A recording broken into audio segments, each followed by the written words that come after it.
మీ కుటుంబంలో కూడా చాలామంది మీకు బంధువులు సినిమాలు వచ్చారు. అందులో ఇద్దరు ప్రముఖంగా మీ అబ్బాయి చరణ్ గారు కావచ్చు, మీ సోదరుడు పవన్ కళ్యాణ్ గారు కావచ్చు.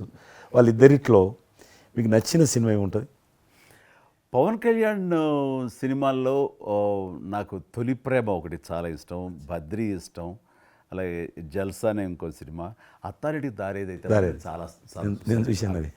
అవి తను చేసినవి సినిమాలైనా అన్నీ కూడాను అద్భుతమైన సినిమాలే, ఒకటి రెండు తప్ప.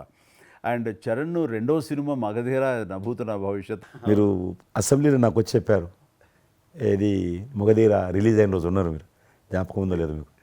కరెక్టే కదా? మీరు షేర్ చేశారు. చాలా బాగా నడుస్తుంది మా అబ్బాయిది, మంచి అదే టైంలో అదే టైం మీరు అసెంబ్లీలో కూడా చెప్పారు మాకు, మామూలుగా మాట్లాడుతున్నారు, మగధీర చాలా అద్భుతంగా వచ్చింది చిరంజీవి అని. మీరు ఎంత సంతోషపడిపోయారో. మీకు రాజకీయంగా మీ తదనంతరం లేదా మీతో పాటు మీ బంధుగణంలో కానీ మీ బంధువులో కానీ మీరు ఎంకరేజ్ చేసే మీ శిష్య వర్గంలో కానీ ఎవరైనా ఉన్నారా? అంటే నేను మా కుటుంబం నుంచి ఎవరిని ప్రోత్సహించలేను. ఎవరన్నా ఇష్టం ఉంటే వాళ్ళు రావాలి ఫ్యూచర్లో, నేను ప్రోత్సహించలే ఎవరిని కూడా. నాకు పార్టీలో గ్రూప్ అంటూ లేదు, అందరూ పార్టీ కార్యకర్తలందరూ నా గ్రూపే, పార్టీయే నా జెండా. ఆ రకంగా నేను ఎవరిని వ్యక్తిగతంగా నా మనిషిని ప్రోత్సహించుకోవడము, లేకపోతే మా కుటుంబ సభ్యులను ప్రోత్సహించడం అనేటువంటిది, ఎవరైనా రాజకీయాలు అంటే వాళ్ళ స్వేచ్ఛ, మనం బలవంతంగా తీసుకొచ్చి నిలబెట్టారు అనేది నేను జనాలు కూడా అనుకోలేదు ఇప్పటివరకు అయితే. ఈ ఫ్యూచర్ ఏమైతే చెప్పలేను ఇప్పటికైతే. మీరు ఒక గ్రూపు, నా కార్యకర్తలు నా గ్రూప్ అని మీరు అంటే నాకు ఒక విజువల్, ఒక ఫోటోగ్రాఫ్ గుర్తుకొస్తుంది.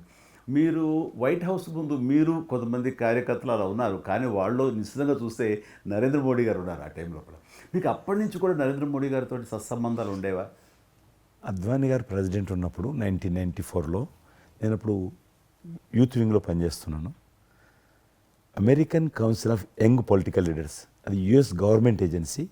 వాళ్ళు ఏం చేసేవాళ్ళంటే కొన్ని ముఖ్యమైనటువంటి దేశాల నుంచి అప్పుడప్పుడు యూత్ డెలిగేషన్, పొలిటికల్ పార్టీకి సంబంధించినటువంటి యూత్ డెలిగేషన్, యంగ్ లీడర్స్ అంటారు, యంగ్ లీడర్స్ని పిలిచి మా దేశం ఏ రకంగా అభివృద్ధి చెందుతుందో మీరందరూ చూసి మీరు మీ దేశాల్లో మాకు దేశం గురించి ప్రచారం చేయాలి, వాళ్ళ కాన్సెప్ట్ అది. అద్వానీ గారు ముగ్గురిని సెలెక్ట్ చేశారు. నన్ను హైదరాబాద్ నుంచి, తెలంగాణ ఉమ్మడి రాష్ట్రం ఆంధ్రప్రదేశ్ నుంచి, కర్ణాటక నుంచి అనంత్ కుమార్ అని చనిపోయారు, మినిస్టర్ ఉండేవారు, సివిల్ అవియేషన్ మినిస్టర్ ఉండేవాడు, కల్చర్ మినిస్టర్, ఆయన చనిపోయారు మధ్యలోనే.